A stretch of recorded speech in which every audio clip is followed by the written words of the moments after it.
চিকিৎসা বিজ্ঞানীরা বলে সুস্থ মানুষ ৪৫ ইউনিট ব্যথা সহ্য করতে পারে, এর বেশি পারে না। কত ইউনিট? 45 ইউনিট। এর বেশি যদি ব্যথা পায় কেউ হয় মরে যাবে, নয় বেহুশ। আমার আর আপনার মা আমাকে আর আপনাকে জন্ম দিতে যে 57 ইউনিট ব্যথা সহ্য করেছিল ডেলিভারির দিন। 57 ইউনিট, 57 ইউনিট প্লাস, তার চেয়েও বেশি। যেটা কোনো অ্যাক্সিডেন্টে আপনার দেহের 20টা হাড্ডি একসাথে ভেঙে গেলে যত ব্যথা, এর চেয়েও বেশি ব্যথা। সুবহানাল্লাহ কইতে পারলেন না? এজন্য আল্লাহ বললেন, খবরদার মা বাবার সাথে খারাপ আচরণ করো না। মা বাবার সাথে খারাপ আচরণ করলে যত বড় আল্লাহর ওলি হও, কাজ হবে না। বিশ্বনবীর এক সাহাবী নাম হলো আলকামা। কি নাম? মৃত্যুর আগে দিয়ে আলকামার মুখ দিয়ে কালেমা বেরোয় না। সবাই মিলে আলকামারে বলে, ও আলকামা কালেমা কালেমা পড়ো। আলকামার সামনে সবাই পড়ে লা ইলাহা ইল্লাল্লাহ, কিন্তু আলকামার মুখ দিয়ে বের হয় না। 3 দিন বিছানায় পড়া। কয়দিন? বিশ্বনবী বলেছেন, লাকিনু মাউতাকুম লা ইলাহা ইল্লাল্লাহ, তোমরা তোমাদের মুমূর্ষু রোগীদের সামনে লা ইলাহা পড়ো। দাদা মরে যায়, চাচা মরে যায়, মুমূর্ষু বিছানায় পড়া, কাছে কানের সামনে যে পড়তে আরম্ভ করবেন, লা ইলাহা ইল্লাল্লাহ, লা ইলাহা ইল্লাল্লাহ মুহাম্মাদুর রাসূলুল্লাহ। শুধু কালেমা যে পড়বেন, লা ইলাহা ইল্লাল্লাহ পড়বেন, আবার জোর করবেন না, চাচা পড়েন চাচা কালেমা পড়েন, আপনি মরে যেতেছেন, পড়েন, এগুলো বলবেন না।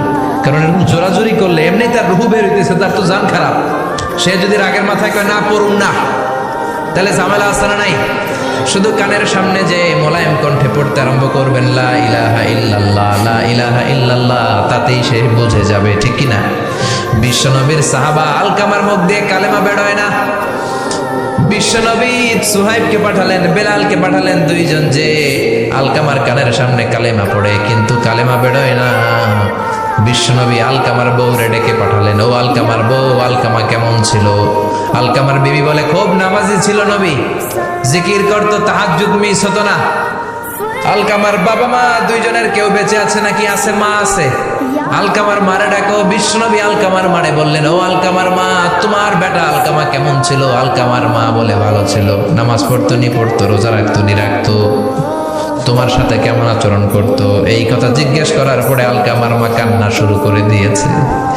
ডেকে বলে, ও নবী, আমার কথা শুনতো না, বউ পাগলা ছিল, নামাজ রোজা ঠিকই ছিল, কিন্তু আমার কথার গুরুত্ব দিত না, অনেক কষ্ট দিছে আমারে, আজ আমার মনে ব্যথা।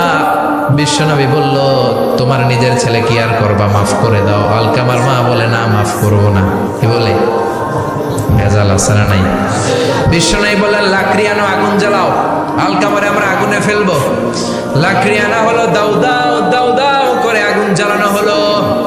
সব সাহাবীরা ধরাধরি করে আলকামারে আগুনে ফেলবে। ইন দ্য মিন টাইম আলকামার মা এসে বিশ্বনবীর পা ধরে বলে, ও নবী, আমার কলিজার টুকরারে আগুনে ফেলবেন না, আমার নারছেরা ধন আলকামা 10 মাস 10 দিন আমি পেটে ধরেছি, আগুনে ফেলবেন না।